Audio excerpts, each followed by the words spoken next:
Tesla के मालिक Elon Musk ने सोशल मीडिया कंपनी ट्विटर को खरीदने के लिए डील की है और इस कारण लगातार सुर्खियों में बने हुए हैं। खरबों रुपए की इस डील से अंदाज़ा लगाना मुश्किल नहीं है कि मस्क दुनिया की सबसे मालदार शख्सियत हैं। लेकिन बात बहुत पुरानी नहीं है जब उनकी कंपनी पैसों की तंगी से जूझ रही थी और साल 2018 में कई दिक्कतों से जूझ रही थी। तिजोरी तेज़ी से खाली हो रही थी और कंपनी दिवालिया होने की कगार पर थी। कंपनी के मुख्य कार्यकारी अधिकारी के तौर पर एलन मस्क दिन में 22-22 घंटे फैक्ट्री में गुजार रहे थे। बाद में एक इंटरव्यू में एलन मस्क ने खुद माना कि कंपनी ख़त्म होने वाली थी, लेकिन 2 साल में हालात बदले। कार बाज़ार में उतरी भी नहीं थी और कंपनी के शेयर आश्चर्यजनक रूप से बढ़ रहे थे। इनमें 50% से अधिक की बढ़ोतरी देखी गई। साल 2020 में लगातार 4 तिमाही में कंपनी को प्रॉफिट हुआ। कोरोना महामारी के दौर में जब कार कंपनियां सेमीकंडक्टर की कमी से जूझ रही थी, टेस्ला रिकॉर्ड प्रॉफिट कर रही थी। साल 2021 में कंपनी का बाजार मूल्य $1.2 ट्रिलियन तक हो गया और एप्पल, माइक्रोसॉफ्ट, अल्फ़ाबेट, अमेज़न के बाद टेस्ला दुनिया की सबसे बड़ी कंपनियों की सूची में शुमार हो गई। कार कंपनियों में सबसे तेज़ी से 1 ट्रिलियन के आंकड़े तक पहुँचने वाली पहली कंपनी थी। एलन मस्क के काम का दायरा सिर्फ भविष्य की कारें बनाने वाली कंपनी तक सीमित नहीं है। उनकी कंपनी टेस्ला इलेक्ट्रॉनिक कारों में लगने वाले पुर्जे और बैटरियां बनाती है, जिन्हें दूसरी कार निर्माताओं को बेचा जाता है। वो घरों में लगने वाले सोलर एनर्जी सिस्टम बनाते हैं, जिसकी मांग वक्त के साथ बढ़ी है। वो एक space agency space x company भी चलाते हैं। साथ ही वो अमेरिका में super fast underground transport system का स्ट्रक्चर तैयार कर रहे हैं। आज के समय में एलन मस्क की पहचान एक अमेरिकी बिजनेसमैन के तौर पर है, पर उनका जन्म दक्षिण अफ्रीका में हुआ था। उनकी मां मूल रूप से कनाडा की हैं और पिता दक्षिण अफ्रीका के। मस्क के अनुसार उन्हें बचपन से ही किताबें पढ़ने का बहुत शौक था। वो कहते हैं कि बचपन में मैं बहुत ज़्यादा शांत रहता था, इस वजह से मुझे बहुत परेशान भी किया गया। 10 साल की उम्र में एलन मस्क ने कंप्यूटर प्रोग्रामिंग सीखी और 12 साल की उम्र में उन्होंने ब्लास्टर नामक एक वीडियो गेम तैयार किया, जिसे एक स्थानीय मैगजीन ने उनसे $500 में खरीदा। इसे मस्क की पहली व्यापारिक उपलब्धि कहा जा सकता है। 50 वर्षीय एलन मस्क के बिजनेस की शुरुआत असल में साल 1999 में हुई, जब उन्होंने और उनके भाई किम्बल ने अपनी सॉफ्टवेयर कंपनी जिप2 के लिए एक सफल डील तलाश की।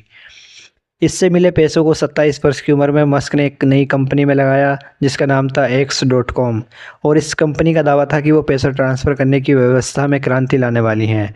मस्क की इस कंपनी को आज पेपल के नाम से जाना जाता है, जिसे साल 2002 में eBay ने खरीद लिया था और इसके लिए मस्क को $165 मिलियन मिले थे और उनके करियर की सबसे बड़ी उपलब्धि थी। इसके बाद मस्क ने अंतरिक्ष स्पेस एजेंसी की तकनीकों पर काम करना शुरू किया। उनके इसी प्रोग्राम को स्पेस एक्स का नाम दिया गया, जिससे कहा गया कि मनुष्य आने वाले वक्त में दूसरे ग्रहों पर भी रह सकेंगे। साल 2004 में एलन मस्क ने इलेक्ट्रिक कार कंपनी टेस्ला की बुनियाद रखी और उन्होंने कहा, भविष्य में सब कुछ इलेक्ट्रिक होगा, स्पेस में जाने वाले रॉकेट भी, और टेस्ला इस बदलाव को लाने में अहम भूमिका निभाएगी। बीबीसी के संवाददाता जस्टिन रोलेट ने एलन मस्क से एक इंटरव्यू के दौरान एक प्रश्न पूछा कि आपकी सफलता का राज क्या है, और रोलेट को इसका जो जवाब समझ आया वो है एलन मस्क के बिजनेस के प्रति एटीट्यूड, यानी व्यापार और अपने काम को लेकर उनका अलग नज़रिया। कुछ वर्ष पहले इस इंटरव्यू में मस्क ने कहा था, मैं नहीं जानता कि मेरे पास कितनी संपत्ति है। ये इस तरह से नहीं है कि कहीं नोट के बंडल पड़े हों। इसे ऐसे देखना चाहिए कि टेस्ला, स्पेस एक्स और सोलर सिटी में मेरी हिस्सेदारी है और बाज़ार में उस हिस्सेदारी की कुछ कीमत है, पर मुझे वाकई इससे फ़र्क नहीं पड़ता क्योंकि मेरे काम करने का लक्ष्य ये नहीं है। रोलेट लिखते हैं कि मस्क का ये नज़रिया शायद काम कर रहा है। उनके पास आज जितनी संपत्ति है उसमें वो चाहें तो दुनिया की कई बड़ी कार निर्माता कंपनियों को एक साथ खरीद सकते हैं। वो इस साल 50 वर्ष के हो जाएंगे, पर एक दौलतमंद शख्स के तौर पर दुनिया को अलविदा कहने का उनका सपना बिल्कुल नहीं है। मस्क कहते हैं कि वो मंगल ग्रह पर एक बेस बनाने में अपनी पूंजी का सबसे बड़ा हिस्सा लगाना चाहते हैं और उन्हें कोई आश्चर्य नहीं होगा अगर उन्हें इस मिशन को सफल बनाने में अपनी सारी पूंजी लगा दी। मंगल ग्रह पर मनुष्य का एक बेस मस्क की नज़र में एक बहुत बड़ी सफलता होगी। वो मानते हैं कि इससे भविष्य बेहतर होगा। स्पेस एक्स की स्थापना को लेकर भी बीबीसी से हुए इंटरव्यू में मस्क ने कहा था, मैंने कंपनी इसलिए बनाई क्योंकि मैं इस बात से असंतुष्ट था कि अमेरिकी स्पेस एजेंसी अंतर्राष्ट्रीय अन्वेषण को लेकर और महत्वाकांक्षी क्यों नहीं है। वो क्यों और आगे का नहीं सोच पा रही। मैं उम्मीद करता हूँ कि भविष्य में चांद और मंगल ग्रह पर हमारे बेस हों और वहाँ के लिए लगातार फ्लाइट्स चलें। मस्क चाहते हैं कि लोग उन्हें एक बिजनेसमैन से ज़्यादा एक इंजीनियर के रूप में जानें। रॉलेट से इंटरव्यू में उन्होंने कहा था, मैं हर सुबह किसी नई तकनीकी समस्या का हल ढूंढने के लिए उठना चाहता हूं। बैंक में कितना पैसा है, इसे मैं सफलता का पैमाना नहीं मानता। रॉलेट लिखते हैं कि मस्क कार उद्योग में क्रांतिकारी बदलाव लाना चाहते हैं। वो मंगल ग्रह पर कॉलोनी बनाना चाहते हैं। वैक्यूम टनल में चलने वाली सुपर फास्ट ट्रेनें चलाना चाहते हैं। मनुष्य के दिमाग से एआई यानी आर्टिफिशियल इंटेलिजेंस को जोड़ना चाहते हैं और सौर ऊर्जा से दुनिया चलाना चाहते हैं। इन सब चीज़ों में एक चीज़ सामान्य है, वो ये है कि ऐसी भविष्य की कल्पनाएं आपको 1980 के दशक की शुरुआत में मिलने वाली बच्चों की पत्रिकाओं में मिलती थीं। और इसमें कोई छिपी हुई बात नहीं है कि मस्क का बचपन दक्षिण अफ्रीका में बहुत सारी पत्रिकाएं, किताबें पढ़कर और फिल्में देखकर गुजरा। मस्क बदलाव की धीमी गति में विश्वास नहीं रखते। वो जल्द से जल्द जीवाश्म ईंधनों को पीछे छोड़ देना चाहते हैं।